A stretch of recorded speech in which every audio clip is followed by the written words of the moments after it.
life, brother. The Philadelphia Eagles are Super Bowl champions. Eagles fans everywhere, this is for you. Dallas fans don't know what these are. Gets it, Saquon Barkley. First down. Barkley. Saquon.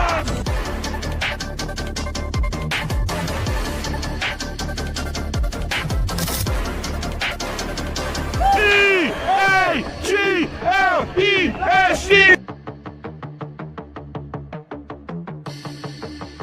Go Birds, baby!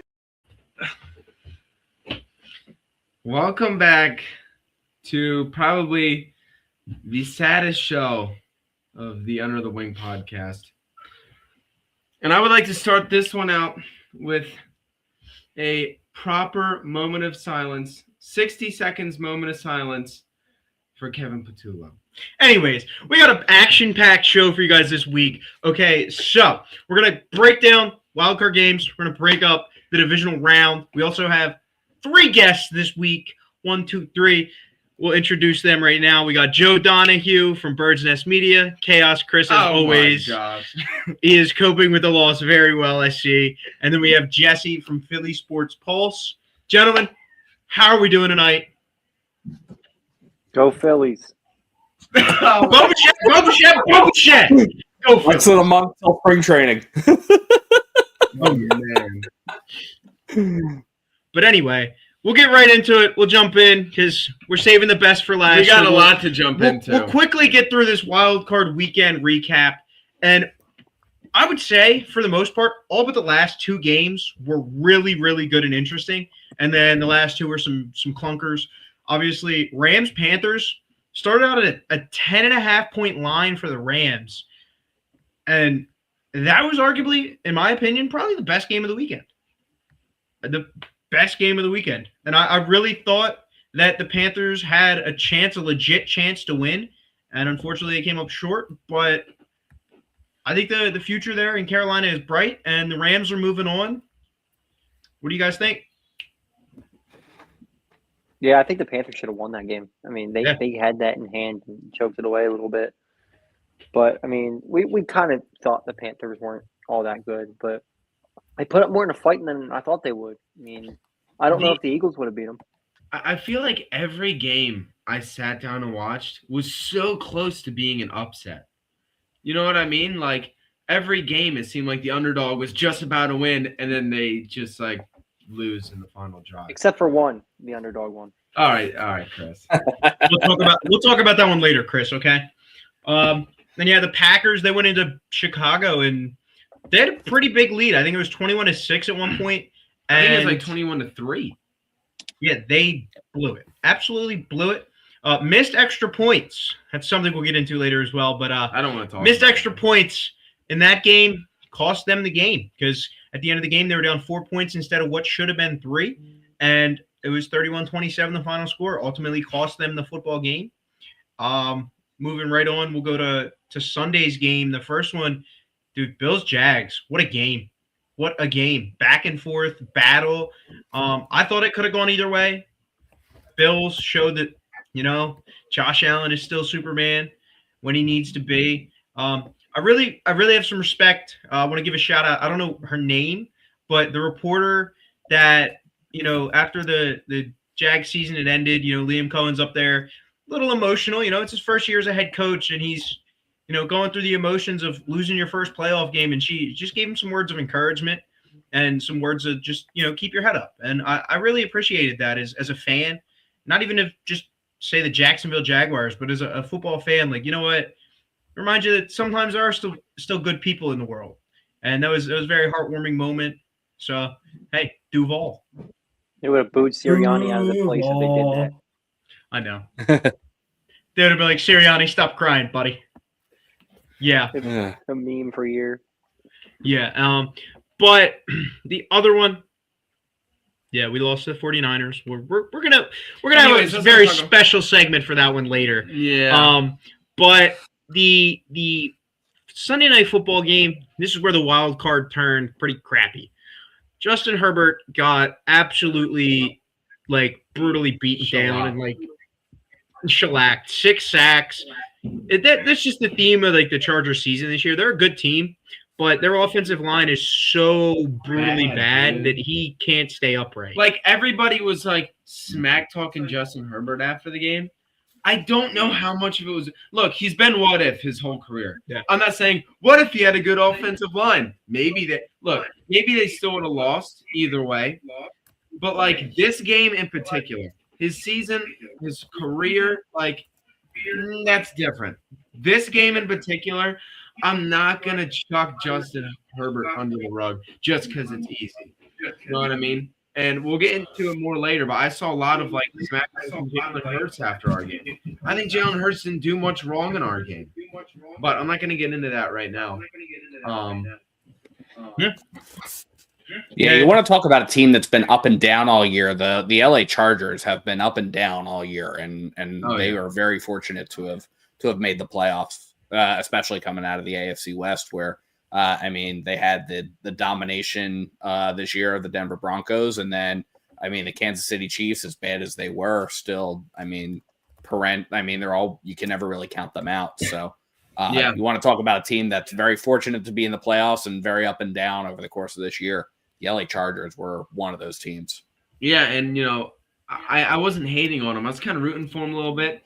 I've always wanted to see Justin Herbert do well because he has these moments of greatness, but they never seem to hold stable. And, I kind of feel bad every time people call him a what-if quarterback, and that's simply all he is. So at least so far until he proves us wrong. To be fair,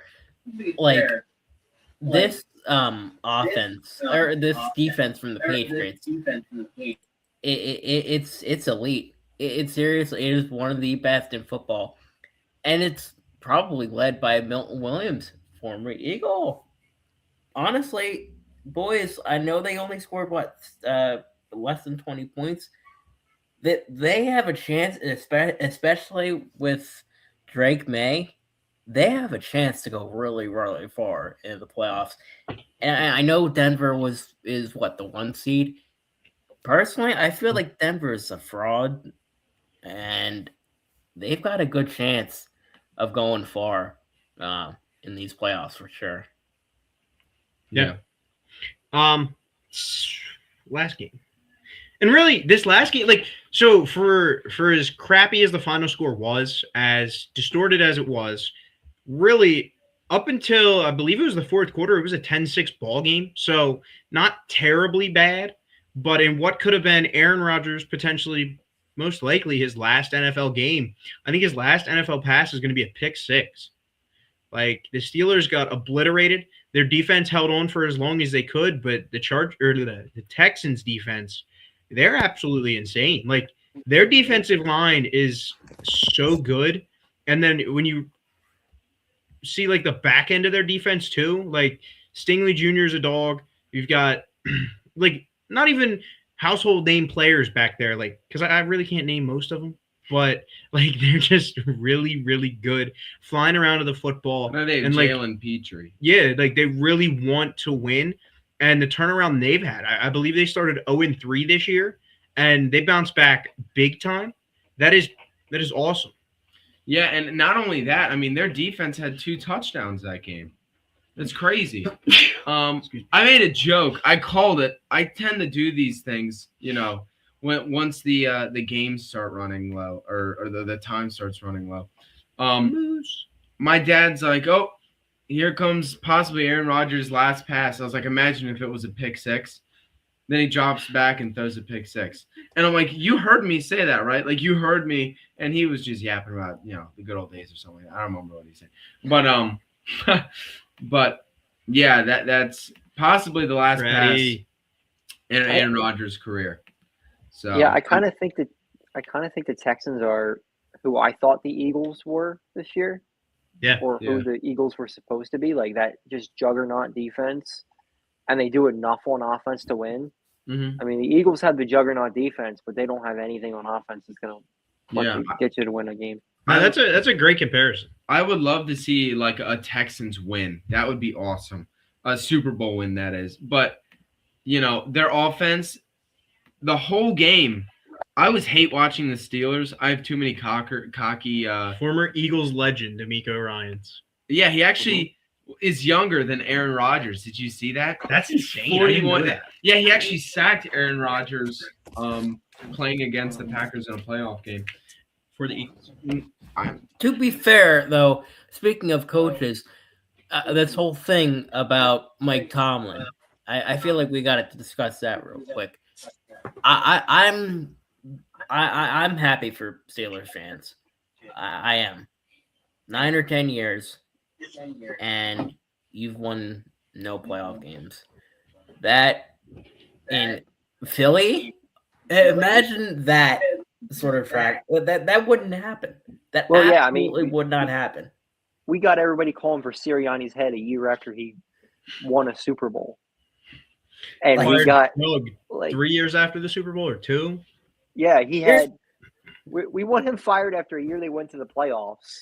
Here's what I think happens with Tomlin, and then Joe, I'll give you the floor. Obviously, they're gonna pull the same thing that the Saints did with Sean Payton. He's gonna do this TV stuff with ESPN for about a year, and he's gonna come back to the Steelers because they still retain his rights because he left and they didn't just straight up fire him.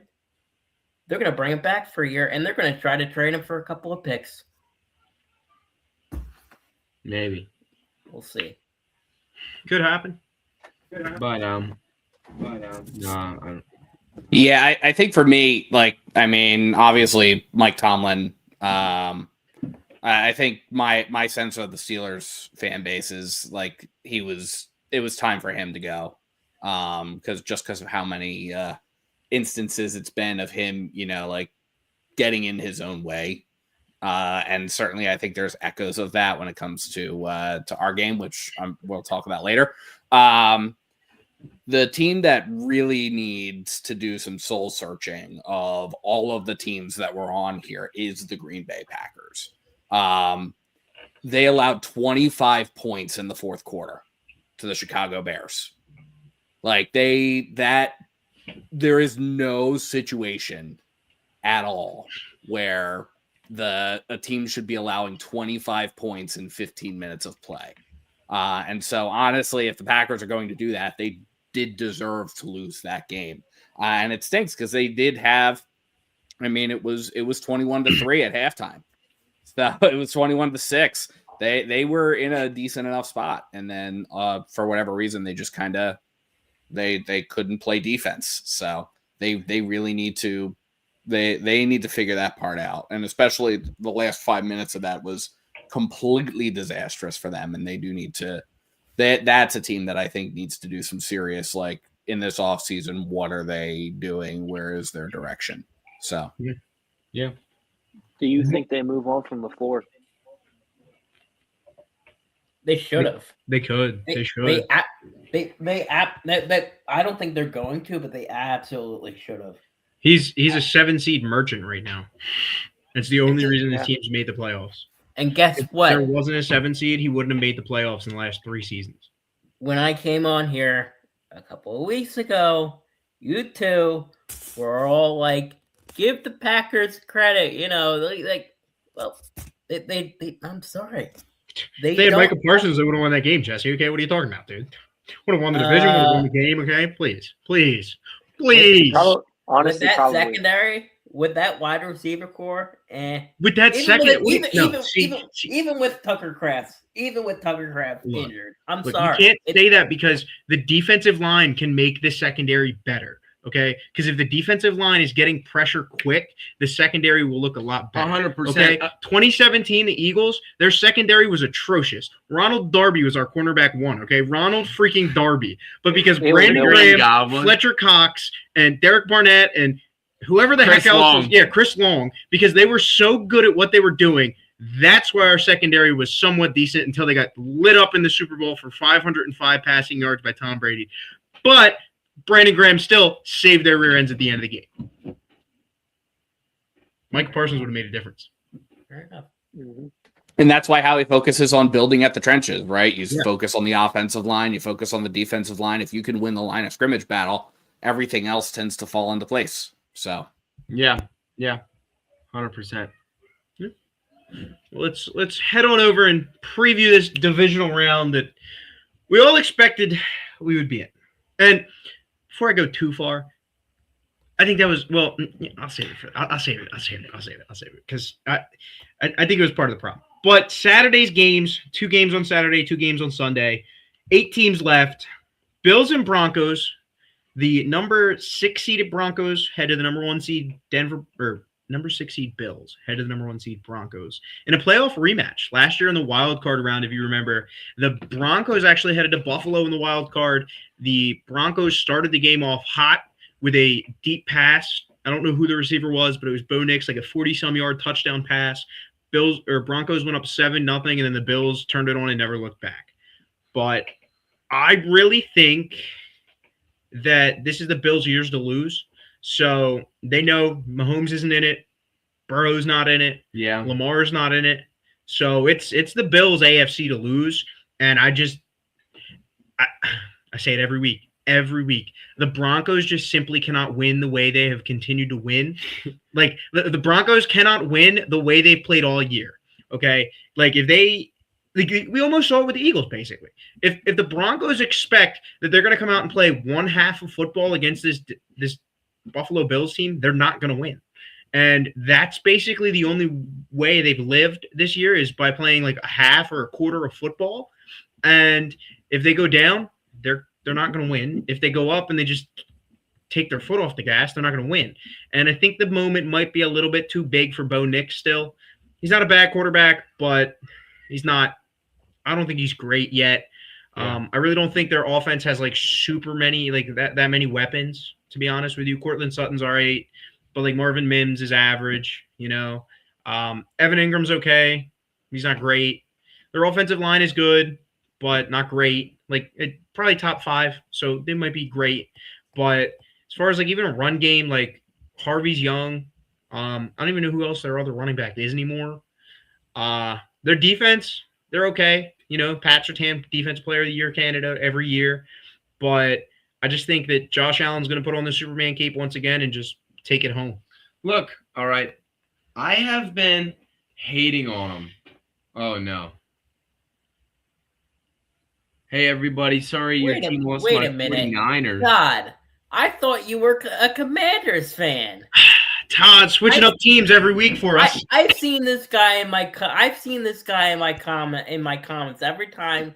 I've been on the Philly Sports Pulse. I shout out Philly Sports Pulse. We do it on Thursdays with my guy Adam. I swear to God, Todd, you've been in my comments, and I swear to God that you're a Commanders fan. Todd's switching up. What gives? Todd's rage baiting. Todd's clearly picking a different team for the playoffs because his Commanders couldn't be bothered to make it this year. His Commanders. Both teams, Commanders, and not for my team. Okay. You get to pick one team, and if you pick 2 teams, one's got to be AFC, one's got to be NFC. That's how you do it. Who's your team when the 49ers lose? So, yeah. But anyway, to be fair, if the Commanders got, if he's like my favorite team, the Bills, wrecked by injury as much as they did this year, I would kind of want to jump ship too. I don't entirely blame it, but listen. At the same time, the 49ers, they're without. This is going to be big. Kind of getting back on track here. They're without George Kittle, bro. That's a big loss. That is a huge loss. Not big enough, you know. Going up against Seattle, against that defense, I don't know. You like Baltimore? Well, Baltimore didn't make it either. They would have done. That's what you just said. Yeah, never mind, Todd. Well, before I was rudely interrupted by, Mr. Two-Face over here, Todd Babler or whatever. I feel it in my gut. I've been hating the Broncos all year. I'm like, they're frauds. I still think they're frauds. But I think they're going to pull some kind of upset out. They've done it, They're 14-3. Almost all of them games were upsets, it feels like. It all came down to the wire, and they stepped up and won in the end. And I don't know why, but I feel it in my chest. The Broncos are beating the Bills. And when they don't, I will not say told you so. But I feel it, dude. I feel it.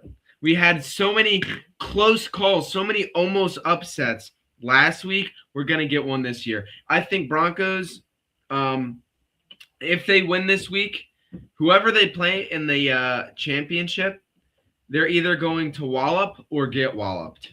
Yeah, I don't know how close the game it would be. Yeah. So, well, let's move on to the second game. It's a game we saw last Saturday. Well, not last Saturday, 2 Saturdays ago. Another Saturday game, another Saturday 8 p.m. Fox game for the San Francisco 49ers and the Seattle Seahawks. Go Seahawks. That's all I got to say about that one. I hope they score 50 points, and I hope Brock Purdy gets, his arm blown out again. And, yeah. Anyway, Texans-Patriots Sunday at 3 p.m. It's going to be a good one. It's going to be a defensive slugfest. I could see like a 16-13 game, like something very low scoring. Drake May's good, but he's young, and pass rush and a young quarterback, not always a good mix, but hey, you never know. And then Bears-Rams Sunday at 6:30. Going to be a good one, but I expect the Rams to go in there and handle business. Now, I did like the way that Chicago was jumping on Saturday night. They were excited for some playoff football, and can't take that away from them, but I just don't know if they can hang with an experienced playoff team like the Rams. And if I'm the Rams right now, I'm salivating because this is a wide open NFC. And I mean, the 49ers are experienced in the playoffs, but if they lose on Saturday night, which they play before you, so you're going to already know. If they win on Saturday night, you're going home to host the NFC Championship with a win. If they don't win on Saturday night, you're the last team in the NFC with like real playoff experience, and it's right in front of you for the taking. And thirdly, it would set up a beautiful, beautiful matchup again against the Seattle Seahawks, and you get revenge for whatever the backwards forward pass was off the helmet. Like, you get revenge for that, and I think that would motivate the Rams really well. And I've kind of said it since the Eagles have lost. I think the Rams are going to win the Super Bowl. And I think Matthew Stafford's going to retire. He's going to take Devontae Adams with him. They're both retiring after they win the bowl. But who knows? Do you see Madden updated their rosters? They have Matthew Stafford, 37-year-old superstar at 98 overall. This is my upset of the week. I really think the Bears. The thing about the Bears, which is I think different than a lot of these teams in the NFC, they have that clutch factor. They know how to win in the fourth quarter. We've seen it a lot against the Green Bay Packers, now twice. Saw it a couple other times in the regular season. They just know how to win, and Caleb Williams knows how to win when the lights are the brightest. And we saw how the Rams played against the Panthers. Devontae Adams took a big hit. I don't know his status, so without him, that might be tough. And Matthew Stafford, he's human. He had one or two picks against the Panthers, and you're going up against a Chicago defense that has as Eagles legend C.J. Gardner-Johnson. Nah, I'll take Chicago at home any day of the week. Yeah, I don't know. I think Chicago at home is going to be very. It's going to be. I mean, teams that play inside are already at a disadvantage when they have to go on the road, especially if you're going to a place like Chicago. I think the Rams going to the Windy City in January, not going to be a good look for them. I think that as good as the Rams have been, I mean, we saw what happened to them when they came to Philadelphia in the divisional round and it snowed. But simultaneously, this is going to be an interesting game. I do think that the Bears eke this one out and get their second win in the playoffs in quite some time. But yeah, I think that this is definitely going to be one to watch in particular. That and the Bills Broncos game are going to be really ones that I'm really excited to see. So, can I just be the one to say, The Lions just went in 2 weeks ago and beat the Bears at home while they played their starters. So the Bears are beatable at home. Yeah, but the Lions also have a history of just completely ruining the last game of the season for their division rivals, right? We saw that a couple years ago when the Packers were bounced out of the playoffs by the Lions, who had already been eliminated from the playoffs and had nothing to play for except to ruin their division rivals' day. And the Lions came in and they just completely decimated the Packers. So the Rams are not the Lions. The Lions, anytime there's a divisional matchup, it's always going to be weird. But the Rams are not the Lions. So okay. So you trust Jared Goff more than Matthew Stafford in that situation? I think that just playing devil's advocate here. If it were a divisional matchup, if it were the Lions versus the Bears, I think the Lions have a better chance of pulling that one out than the Rams do. For me though, I think that I still think it's going to be a close game for those guys. The Rams do have the playoff experience. It's just a matter of the fact that the Bears, I think, are the better team this year than the Rams are on the whole. Now, can the Rams beat the Bears on Sunday? Absolutely. Can the Bears beat the Rams? Absolutely. Either team could win it on Sunday. That's one of the beauties of the playoffs. So, thoughts on the Bills and Josh Allen making a Super Bowl run, as Moose is alluding to in the comments. It's kind of his year at this point. Like, he's gotten so close. I know I projected him to lose, but I know it would not be surprising. Wow. Yeah. Niners, Texans. This is Josh Allen's put up or shut up year, in my opinion. Yeah. His two favorite If Josh teams. Allen wants to keep being in the conversation, this is Josh Allen's put up or shut up year, because there's no Patrick Mahomes to put an excuse on. There's no Joe Burrow to put an excuse on. There's no Lamar Jackson to put an excuse on in the AFC. Like going up against those guys who are typically considered who are the elite quarterbacks in the AFC. It's those guys. Josh Allen hasn't had to face any of them. He's had to face Trevor Lawrence. He's going to face Bo Nix. And then if he wins, he's either going to face CJ Stroud or Drake May. And while both of those guys are good quarterbacks, I don't think that they're at the same level as the guys that he typically gets excuses for. So those guys he typically gets excuses for, they're not in it this year. He's got to put up or shut up. And to bounce off of his point, if you don't, the Patriots are coming for your butts. I usually do not agree. I'll preface with this. I usually do not agree with Dave Portnoy with 80% of his takes, but I fully agree that at some point in the near future, the Patriots dynasty is coming back with a vengeance. I don't think it's going to be this year. I don't think it's going to be this year because Mac Jones, it's the second year. He's adjusting to his new teammates.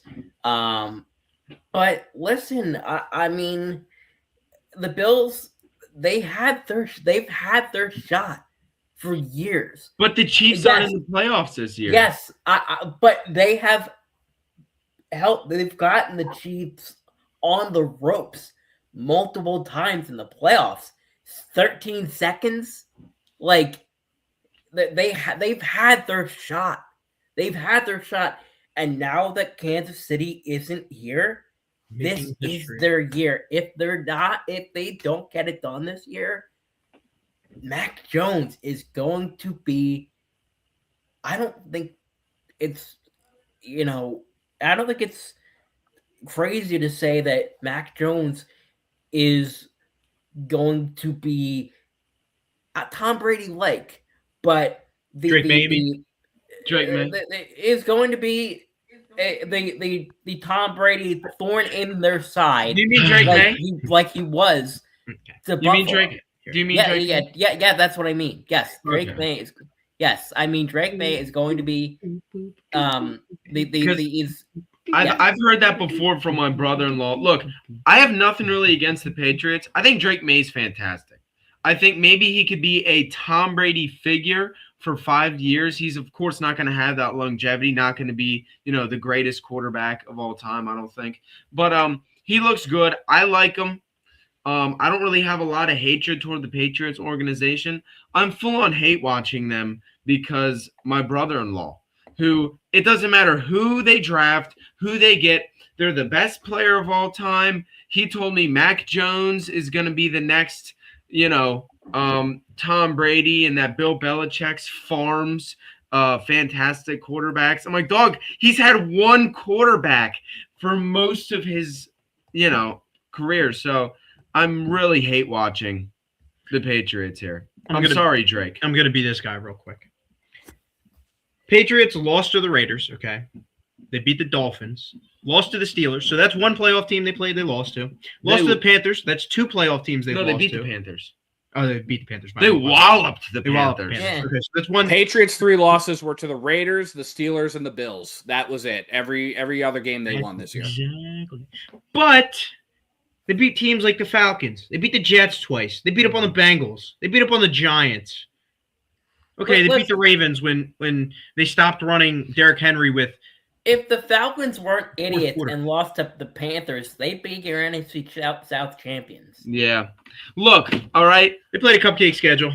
I think the Patriots have the caliber to go to the Super Bowl. I'm just hoping they don't. I'm not even going to try manifesting it. I'm not, I'm actually going to try to manifest it. I'm going to say that they're not going, hopefully. Yeah, nobody wants it. Nobody wants Nobody wants that creep Robert Kraft to be holding another Lombardi trophy. Yeah. No. Yeah. Joey, I'm going to push back on you a little bit too on the scheduling comment, because the Patriots also, just by matter of fact, the way that the NFL does the schedule, the Patriots had a 4th place schedule because they finished 4th in their division last year. So we benefited from that last season too. The Eagles had a 2nd place schedule last season, and look at that. We went and we won the Super Bowl. You play the teams that are in front of you. Yeah, so I get the Patriots benefited from the fact that they were playing the teams that were in front of them. And the teams that were in front of them were bottom tier teams for the most part. So, unfortunately, as much like we can't really as that, and that's one of the reasons why the NFL does it the way they do it, is that way teams that finish at the back of the pack, they're not going to be perpetually at the back of the pack. In theory, there will be opportunities for them to leapfrog up, and the same thing, like they're to try to prevent dynasties from happening. So, yeah. Mm-hmm. Well, moving on to the long-awaited expected segment. So I kind of want to do this in a different way. So we're going to take like a minute each or so, just uninterrupted for initial thoughts. And Chris, you've been really quiet down there. Oh my gosh. So you're going to give Chris only a minute? Are you serious? Well, he's been holding back all some show. time. So Chris, oh gosh, give us your just overall thoughts on the 2025 Philadelphia Eagles and the disaster of a season that we just sat through. Here we go. I mean, they were frauds top to bottom. You look at every single way they could have lost that playoff game, they didn't. Besides turning over the football. But they couldn't score points. When they were up, the defense gave it up. Now, I'm not going to blame the defense for that game because the defense was not the reason they lost the game. But they had the lead and the defense gave it up on some dumb plays. Jalen Hurts choked in a big spot. A.J. Brown choked in a big spot. Kevin Patullo choked in a big spot. Nick Sirianni choked in a big spot. Like, just top to bottom, everything went wrong. Cam Jurgens, terrible this year. Absolutely brutal. The fact that he's going to the Pro Bowl is the biggest joke I've ever seen. Cam Jurgens wasn't even average. He was well below average this year. And yes, Patullo is going to get a ton of blame, as he should. But a lot of these issues aren't just the offense coordinator. And I really, really wonder what's going to happen this offseason. There's going to be more moves than just Patullo going. It's going to be a little bit of a shakeup. Not a huge shakeup, but a little bit of a shakeup, I think. Chris, are you feeling okay, dog? I mean, that was the most calm Chris Chris take. take. Chris. Like, what did you do this weekend to? Because I've known this is happening for weeks and weeks and We weeks. expected the fire. I was expecting having to remove you, dude. He's a broken man, Mooner. I've said it since like week 7 that this was the 2023 Eagles all over again. And it was. It was the same shit over and over and over again. And everyone hated There we go. him Get for some it. anger in there. All right, Jesse. What you got for us? Bigger picture here. Yeah, yes. Patullo sucked. Needed to be fired. But I really think we need to talk about the role that Jeffrey Lurie and Howie Roseman have had in the offensive coordinator role in the last couple of years. They go with Brian Johnson. Same deal, right? He was the QB. He was same QB coach, right? Yeah. Yeah. So they go with that, thinking that, less experience, so you probably have to. The idea is you pay him maybe a little bit less money than the veteran guy, but to do that, you're going to have your star players like AJ Brown, Jalen Hurts, Dante Smith, sort of carry things, and you go into the playoffs and sort of with that expectations that your stars are going to carry, and then obviously that didn't work. 2023 they collapse. They go into Tampa Bay, they lose. And guess what? You think that they would learn anything from that sort of situation and not let that happen again. But of course, they go in, same sort of deal, try to put a Band-Aid on. Now, granted, this was after they won the Super Bowl, but they go in and bring in the QB coach. And I have nothing against the QB coach approach. They both had a good relationship with the quarterback. But the offensive scheming, there's so much more to that. There's so much more than just how the quarterback plays a role in this offense.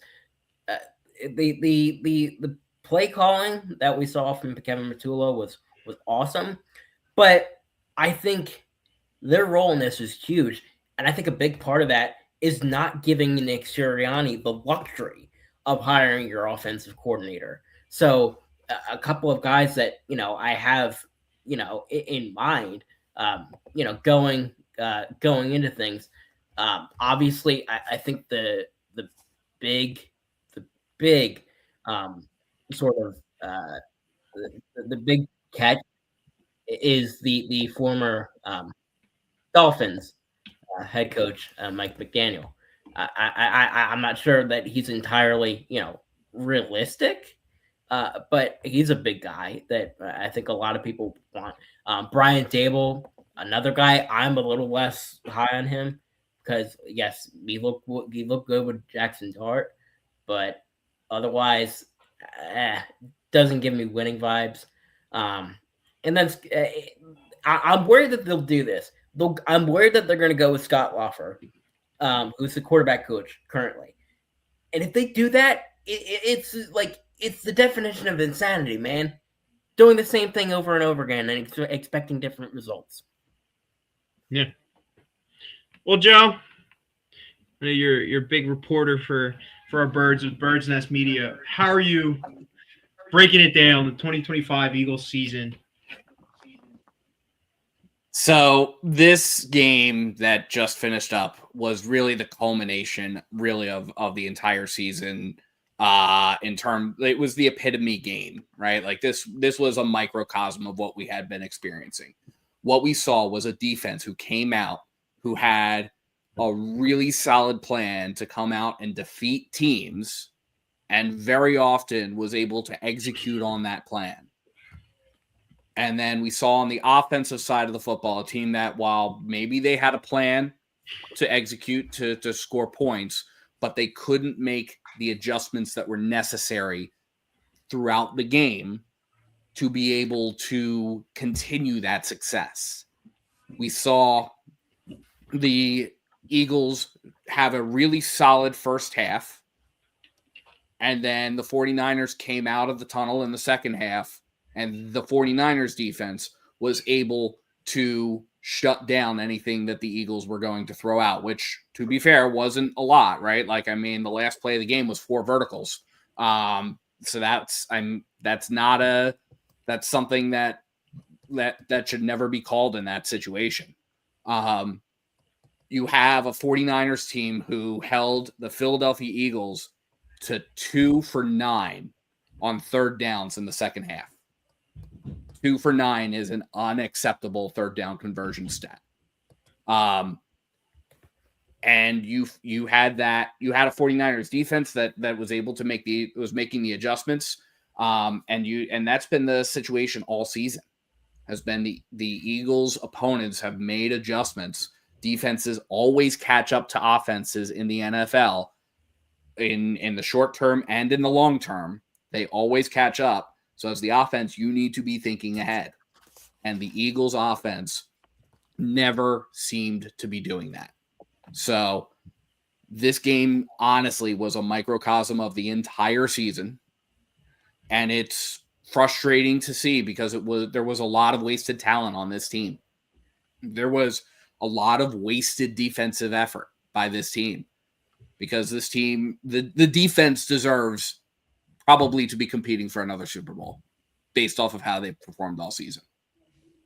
But because of the ineptitude of the offensive scheme and the offense's inability to make adjustments and the offense's inability to call the appropriate plays and to make use of the incredible weapons on the offense, that the Philadelphia Eagles were bounced out and saw a quick exit.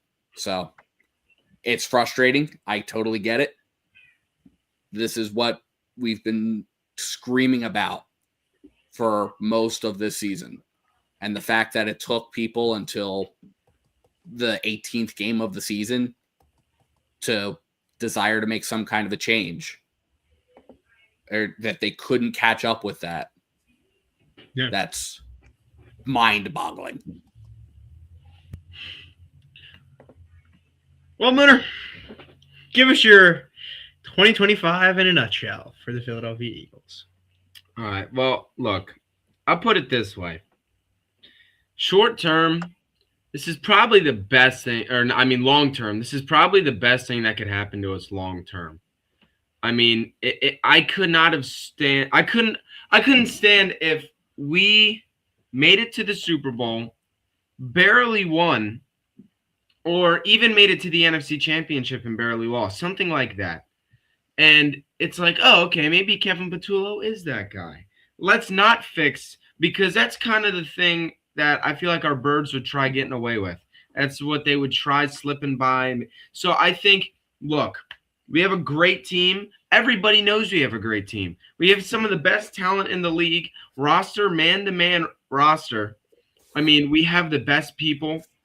And to go out there and kind of crap our season away, and especially lose so embarrassingly in the first round, I think it was embarrassing. It was, more back and forth than other games. You didn't necessarily get walloped, but it was still embarrassing. And I think that because of how it ended, things are going to be addressed. They already have been addressed. But we still have a little bit more to do. I'm surprised Chaos Chris didn't really say anything about Jake Elliott because, Well, he should have jumped off the bridge 6 weeks ago, so. Yes. Oh, my God. Yes, I was waiting for it. Chaos Chris, since about 6 weeks ago, he's been jumping on here like, I'm sick of him. Get him out of here. I'm like, dude, he's only missed one field goal. And then the next game he misses one, and Chris is like, get him out. And then he misses like 3 against the Bears or whoever it was, the Commanders. And it's like, okay, maybe Chris has a point here. We need to get rid of Jake Elliott. I love him, but his time's come. If Jake Elliott hits his field goals this year, the Eagles probably win 2 or 3 more games, and we might be looking at a different season. We might have stole the division. Division. The 1 seed. I'll tell you what. I feel like I tweeted this, and it was a banger. I think I would be a better kicker this year. And I am in a wheelchair. My legs literally don't work. Jesse digresses. But anyway. But we need to get rid of AJ Clown as soon as possible. Okay? Fuck him. Dude, I love him. All right? I don't. What? Goodbye, Alshon Jr. This season, I couldn't do it. I could not do it. He's sitting there complaining, give me the ball, give me the ball. And in my mind, I'm like, come on, can we give AJ the ball? Every time we force-fed him the ball, we lost. Or he would have these detrimental touchdown dropping passes. When we need him most, he doesn't step up. That's what made AJ Brown. That's why we loved him. That's why he was beloved by the city. You know what happened to, always open? He's always open. You can't cover him. You can't. What happened to these things? He can be wide open and there'd still be coverage per se because he has to use these things to catch.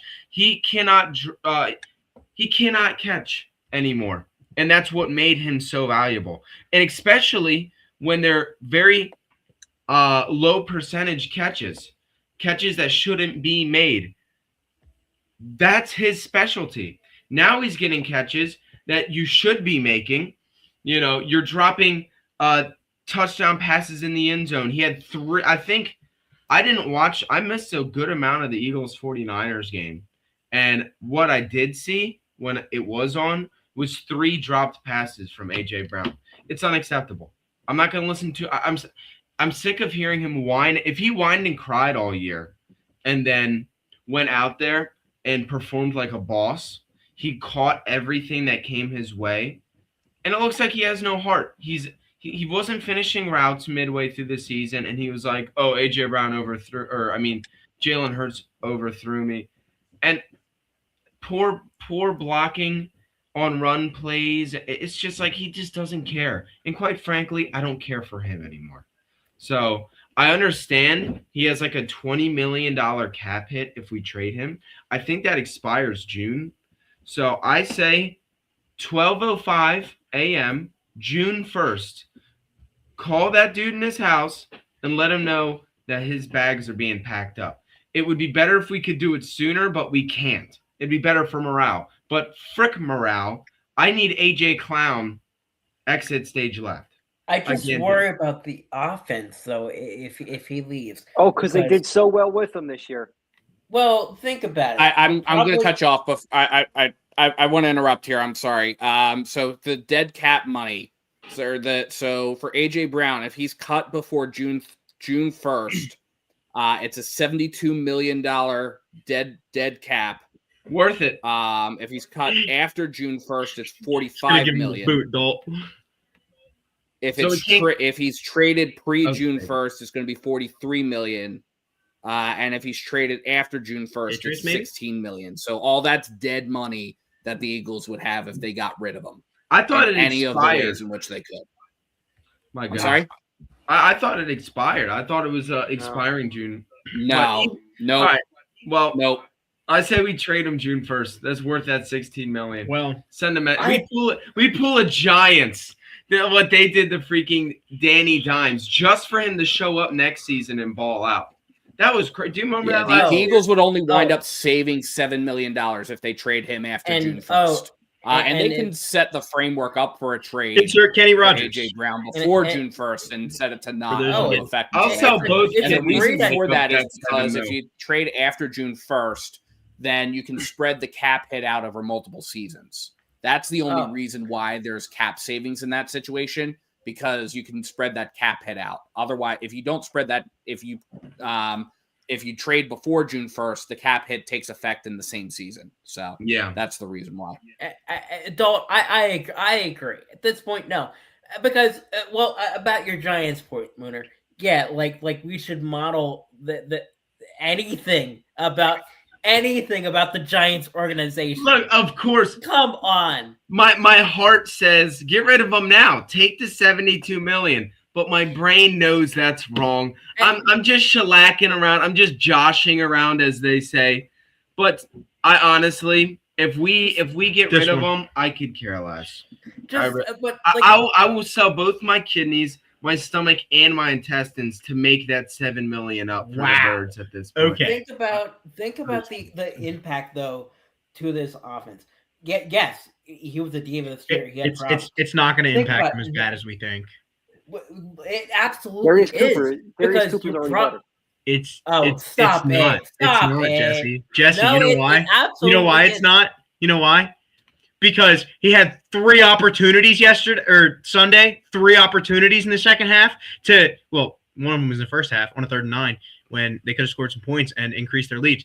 But anyway, he had 3 or 4 opportunities where he could have put the team on his back, been Superman like we thought he was, and he did it. Okay?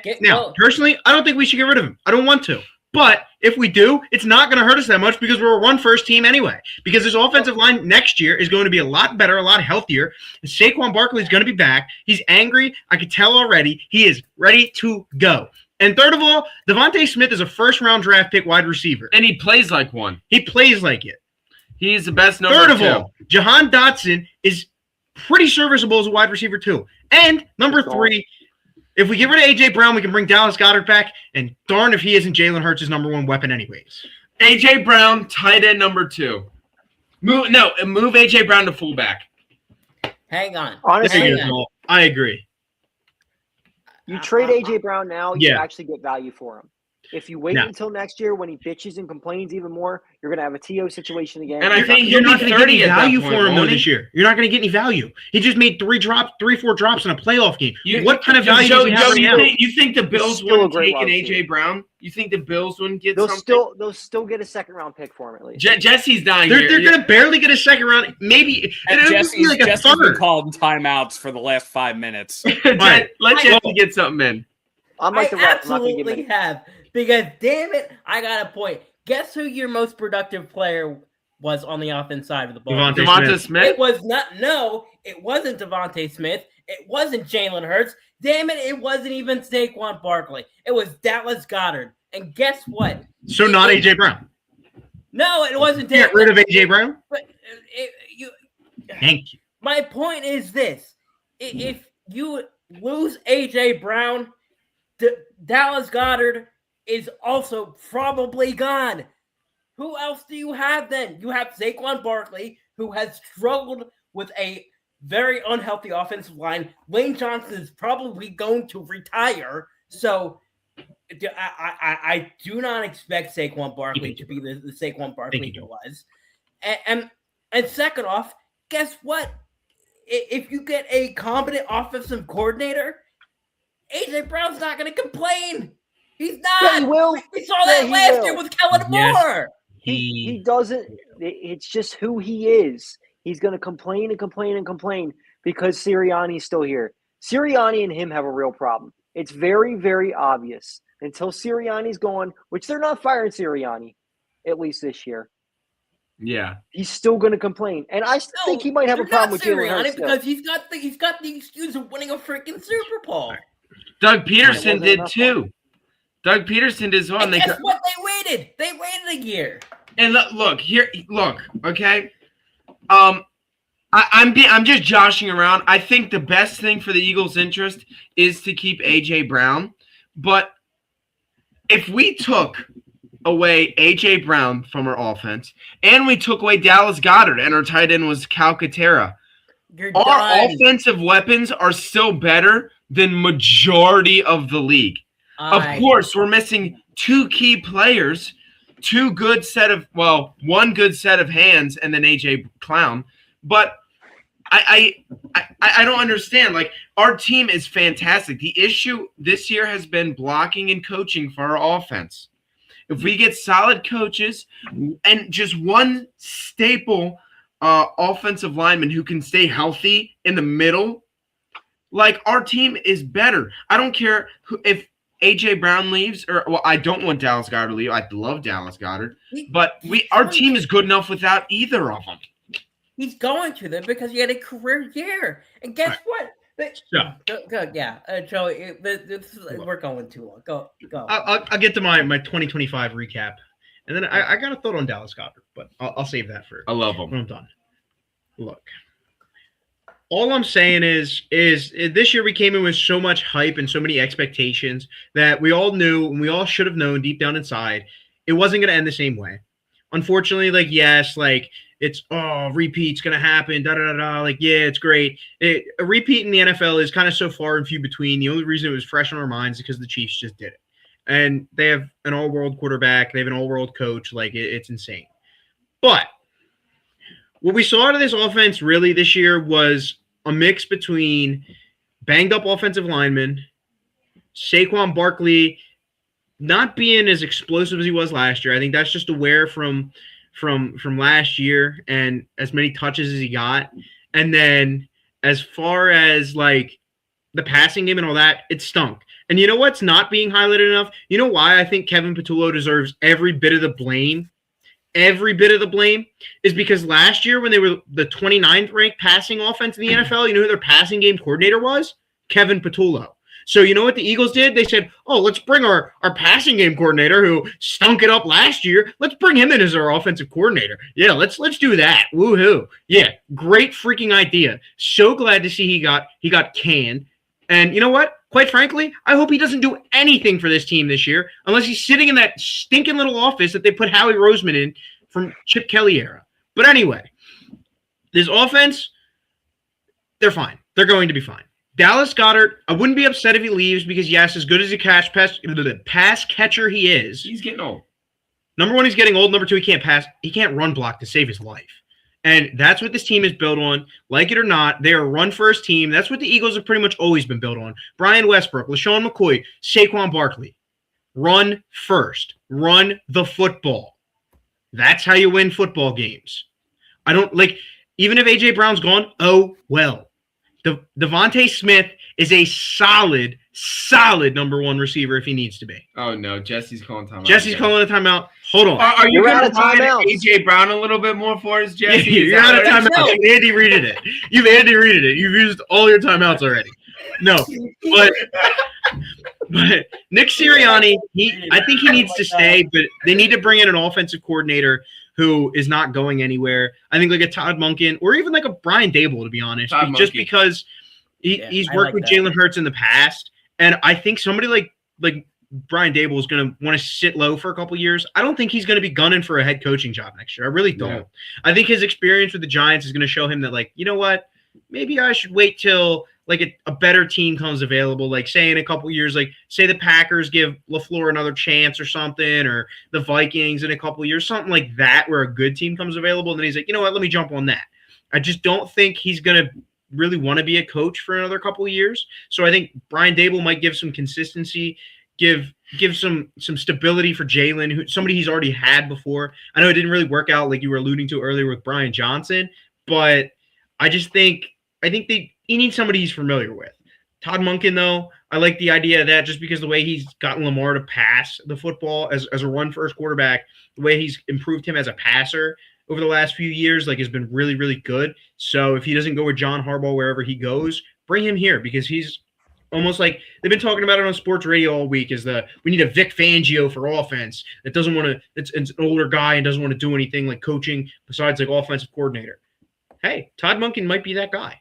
And if he doesn't want to go with John Harbaugh to wherever John Harbaugh goes, bring him here. And what Jesse was saying with it's on Howie and Jeffrey, it's not. I'm sorry. It's not. It's really not, because when the Eagles had the collapse in 23, they said, look, dude, you picked your offensive coordinator. You're not doing it. And we're going to pick him. They picked Kellen Moore. Eagles went to the Super Bowl. Then last year, obviously, it's okay, we'll give you the leash back. Do your thing. He picks his buddy. His buddy goes out there and stinks it up this year. Like Chad said, 4 verticals on the last play of the season. You know what I wanted to see? And then... Oh, yeah. And then Jalen throws it into triple coverage, but we still love Jalen around here, so it's not his fault. My glorious Jalen Hurts. You do. But anyway, where was the creativity all year? There was no creativity whatsoever. And yeah, we had 1 or 2 good fake tush push plays, and that was the most creative thing we could come up with all season. That was horrendous. Just like Jesse said. And this defense Saquon up the middle. This defense got so much. Yeah, Dalt. I miss Shane Steichen too. Shane Steichen was a dog, and I'm so sick that the Indianapolis Colts are keeping him. I wish after that demoralizing, terrible season that they would have said, you know what, you're done, and we could have brought him back. Anyway. I'm gonna address Todd's comment here. He said, "Do you think Mike McDaniel would be a good fit for Eagles?" No. Look, dude. Look. No. The scheme doesn't work. It's a different scheme than look handsome. Look handsome. Let me cook, okay? I don't care what his scheme is. He gets in here. He would look. Morale would be nice though. No, that's a difference. Yeah, he's gonna have everybody high as a kite off his yard. Absolutely torn apart by the media. Not the worst. Not the worst. He's gonna be out there smoking on the Philly green. I don't mind having some Madden star, jump in there. Like the dude. He's got that Philly aura to him. I think he would be kind of terrible for our team. As long as he promises not to wear. I would agree with you on I like that. Also, I mean, Mike McDaniel could wind up wanting to be a head coach again. And if he wants, it's going to be another 1 year. That's my big concern. He's the guy for the next couple of years. We need an offensive coordinator who doesn't want to be a head coach. He has unlimited mango jewel pods. That's crazy. The kids in Philly would light him up for those. Oh my god! But I'm mostly just joshing around. I think there's a lot. To be said about this season. And Jake Elliott, I don't want to let him go off the hook. He needs to be gone. Yes, you had the 61-yarder. That was back in 2017. Since then, it's like, yeah, you've been all right in the postseason, but regular seasons, you've just dropped off so badly. And we highlighted it again. That missed extra point cost you the game. Like, I get it. They had other opportunities, but that missed extra point cost you the game because when it came down to it, there was a 4th and 11. If it's a 3-point game, you're at 4th and 11 from what, the 20-25? You can kick that field goal and go to overtime. You've already used them all. No, but I have breaking news. Bobachet. No, not break. Not it's Eagles related, but it's relevant to this offensive coordinator discussion. So we're Cliff talking about Kingsbury, runner-up when the team hired Kellen Moore, and Kevin Stefanski will get a real look for the Eagles' offensive coordinator position, per Josine Anderson. Fake news. Sports. Fake news. She's legit. Fake news. No, she's not. She's absolutely. Who's legit? Wait, hold on. Who said it? Who said it? Josine Anderson. I have no clue who that is. Josina Anderson is an Emmy and NABJ awarded journalist, senior NFL insider, is an alum of CBS, ESPN, Showtime, and Fox. So I'm sure that she's got her own news network now. You know what, Todd? We're bringing back Kicker. It's the Kicker. The Chargers have him. You know who we're bringing in, Todd? We're bringing in your boy Justin Tucker. Do you know who we're bringing in to replace Jake Elliott? The man, the myth, the legend, Jesse Sharon, dude. Cody Parkey. Oh my god. Oh my goodness, Jesse! I know you got it, dude. I know you got it in you. Introducing from the goddamn Super Bowl. Tweet from Jeff McClain saying that Jeff McClain throws out three guys who are on the list that have been vetted by the Eagles before. So Mike McDaniel, he does revisit Cliff Kingsbury, so there is some credence. Cliff Kingsbury, I like that, but again, that's another guy that would be a head coach Todd next year. Yeah, that doesn't obviously no guarantees they're going to get an interview or anything like that, or even be available. But I mean, those guys have been vetted by the organization before, so it is entirely possible. We talk about Kevin Patullo being fired, and I do want to make sure that we're clear on this, that the statement that was released by Nick Sirianni and the commentary coming from the NFL insiders, especially Mike Garafolo, there is a chance that Kevin Patullo could remain with the Eagles organization in a different role. So whatever office they chucked Howie Roseman in while Chip Kelly was running the show could be that role. But that's actually something that I've speculated about personally, like just because of how close Nick and Kevin have been, even going back to their days in Indianapolis. Boy, Chad is nuts. So that is something that I've speculated about privately. I wouldn't be surprised if I see that happen. Kevin Patullo could still be around the organization, but definitely will have a much, much less impact. This is what happens when your childhood best and obviously friends we'll learn more about that when Nick and Howie face the media. Presumably that would be later this week. Kevin can be a janitor. Attaboy, Todd. I like that. I don't know if he would be able to clean that up. You know, I don't know how well he cleaned the eggs off his house. So I don't know if he'd be able to clean up the link or anything. Well, I mean, that was practice. That was practice. Sorry for cutting you off a little bit, Joe. We have the comments are getting a little, wet and wild. So, but no, Kevin can be a janitor. I like that. That works. That's a perfect position for him. You know what I mean? That was a good one. I'll take getting cut off for that comment there, Todd. You did a good job on that one. Oh, nice. Kevin can be a janitor. Dude, but I want to go back to this AJ Brown thing. AJ Clown. Because look, thoughts in there egging it on. Okay, so all right, but anyway, Jesus Christ, brother. Well, so AJ Brown, most likely he's gonna be here next year, and this is where like WIP hosts make their money because they're like, oh, AJ Brown's gonna be going. AJ Brown, no. All reality, AJ Brown's gonna be back next year.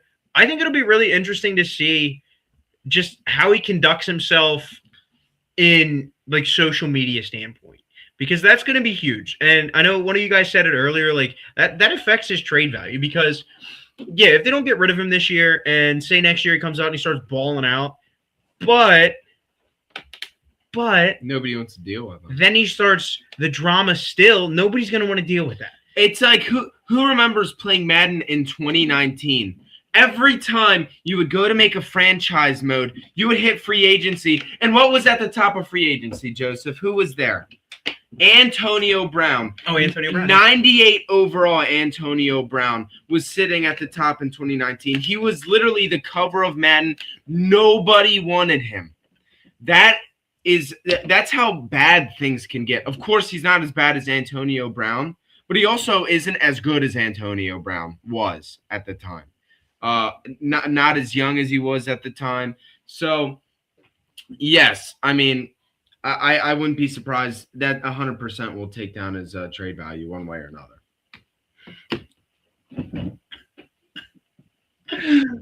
Facebook comments going wild right now. Oh my god! But anyway, I like this team. There's a lot to be excited for next year. There's a lot in question for this offseason. Got a lot of pending free agents that it's going to be big. Jalen Carter due for an extension. I think Jordan Davis is either due for an extension or he's due to leave. Like it's a lot of big names that we got to keep an eye on. Nakobe Dean, is he going to be back or not next year? Howie's got his work cut out for him. Davis had a good year this year. I feel like like nobody really mentioned that, but he's really shown a presence. With Jalen Carter there or not there. I mean, I really like how Jordan Davis was kind of forgotten about. He was just a run stuffer guy. He wasn't a big play man, but shout out him. He might have been better than block punt. Yeah, he might have been better than Jalen Carter this year. Yeah, I mean, he was really good. He made a good He was on the presence. field a lot. Yeah. Oh, my Dallas Goedert thing.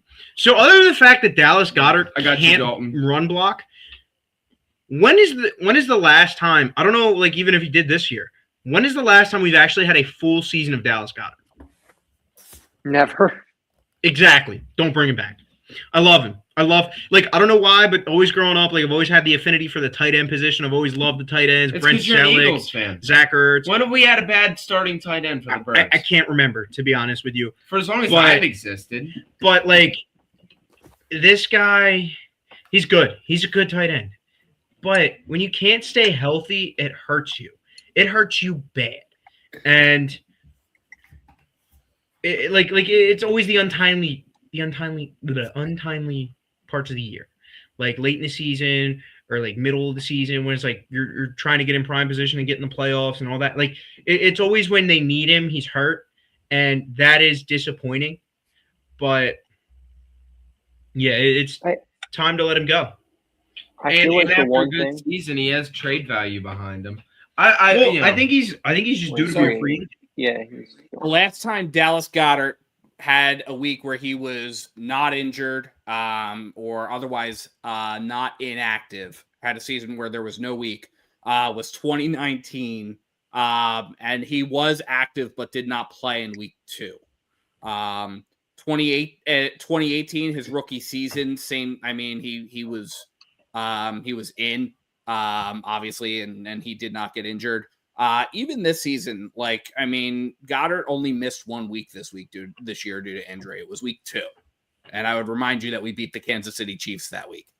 So, I mean, we make it out like Dallas Goedert's injury prone. And I mean, yeah, he had 1 injury this year where he missed 1 week. This year. Yeah. The one thing with Goddard is it's almost like the Phillies with Realmuto. Like, who are you going to replace him with? You can't put Calcaterra out there. That guy fucking sucks. Obviously. What? Is Jack Stoll still in the league? Honestly, you might be better. No, but I don't know. Really, we have AJ Brown, dude. Move him to tight end. We know he loves blocking. He loves blocking. I'm calling both games. We'll throw Jesse out there to block. Oh my God. Block. The kicker and the blocker. Do you know what? Can you call plays on offense too, Jesse? Yeah, Jesse, sure, why not? Eagles Why OC, not? Jesse the kicker, and Jesse the tight end. Call timeouts. Oh my God. Oh my goodness. He's gonna put that thing in 5th gear and he's gonna be zooming on that field. That's awesome. I bet you can block better as well. Dude, my wheelchair's a tank. Exactly. Yeah, he's gonna be running people over with that thing. Oh my gosh. We're gonna call him the Killdozer. That's what we're gonna call him. Yeah. Oh my gosh. Oh my gosh. Jesse the Killdozer. What is this show? Oh, we love Jesse. Fucking band. No. Oh my God. What is this? Oh, all right, well. Cut out. Oh no. I think it's probably a good place to stop it for this week. Chris, Joe, Jesse, I'd like to thank you all for coming on. Gonna do my little end of the show spiel here. Well, guys, thank you all for joining again. Another episode. It's been a great year. We're gonna keep coming live to you for as long as we can, for as long as the season goes on. Do have a little life update. So me and my wife are expecting our 2nd child within the next due date's the 29th of this month. So potentially next week or the week after that. So once he is born, probably going to take maybe a week, maybe 2 off of the podcast. I know I will at least, but as far if he ain't pop out, I'll be here next week. If he's not out the week after, I'll be here the week after. Yeah. But just want to give you guys that heads up. Little Kevin Patullo. No. He's not gonna be with the Havens brain. No way. No. He's not gonna be as incompetent. No way. Everybody knows. Boy's gonna be. He's gonna come out the womb going Boba Shat. Woo! No, it's good. Wins number 3, dude. That's too soon, though. That's too soon. Oh my God. Let's get number 2. Let's get number 2 out here in the world first. Get busy, Joey. No. Well, this show's taking a turn this week. Oh my gosh. But, we're all coping. As always, 302 Birds main show tomorrow night at 8:05. Be on the lookout for that. I'm sure Dalt, KJ, they're gonna have some interesting things to say about the Eagles season. I know KJ is gonna lay the hurting on some Eagles players, and he's gonna lay it on the coaching staff. And then Jesse, shout out to him. Thursday nights with him and Adam, they do Philly Sports Pulse. And then Joe Donahue on Bird's Nest Media. When do you guys go live, Joe? Or do you have I try to have content weekly. Okay. I usually only go live during games, but wasn't able to a lot this year for a variety of reasons. There may be some live stuff surrounding the draft, but beyond that, all of my stuff is typically pre-recorded, but I've got some guests coming up this week or in these next couple of weeks, and there'll be some that. We'll do some Olympics highlights because the Olympics coming up, sporting event in February, and yeah. Then I got Chaos Chris down there. I think he's on like TikTok or something. Who knows? Hey, we popping off right now. My boy lost in the sauce over there. Thank you, AJ Brown, for completely sucking and revitalizing my TikTok. I appreciate it. Profit and loss. Hey, whenever a receiver drops the ball, we go crazy. Get that bread. I haven't been blocked by him like Rager yet, though. Nice. You got blocked by... Wait, you got blocked by Jalen Rager? Yeah. Oh, my God. That's awesome. That's how I started popping off. That's the peak of your career right there. It was the peak of my career. I got like 30,000 followers off the one video. Now you got to top it. We were catching them. I will say, Chris, I'm not surprised by the fact that you were blocked by Jalen Rager. I'm not surprised you were blocked by anybody for that matter. I've been blocked by Ben Simmons, Rager. Ben Simmons? Yeah. Is that bait? Are you serious? Yeah, I told Ben Simmons was like donating to like some wildlife relief fund or something like that. I can only imagine. And I told him for every 3 he makes, I donate $20. What's your grand total up to? 40? Oh my God. He blocked me right away. Like, that's crazy. That is incredible. Oh my God. Markel Fultz blocked me too. Yeah, half that Sixers team blocked me. Oh my God. That's awesome. Mike Scott blocked me. Really? Mike Scott, he was good, I thought. I bitched him out because he fought the Commanders fan. Oh my God. No, he fought the. All right, well, that's a great place to end the show at. No. We gotta let Jesse have his plug though. We did. Yeah, Philly Sports Pulse. Shout out Philly Sports. Thank you, Dalt, for the love. By the way, double shout out to Jesse there. Appreciate you guys. I'm also gonna, if I can do one final plug here, and this is just less about me and more for general sports fans. Next week at the Hilton in Cherry Hill, the Philly Sports Writers Association is having its annual banquet. There's going to be a lot of speakers there, a lot of really good folks, especially for the Phillies fans among us. Rob Thompson and Christopher Sanchez are both going to be there. There's going to be a lot of really big names. So if you go to phillysportswriters.com, I believe, or .org, the website, there are tickets there. You can check them out. You can check out the full lineup. Kevin Nagandi from ESPN is going to be there as well. So just wanted to put that out there. I know it conflicts with the 302 Birds show.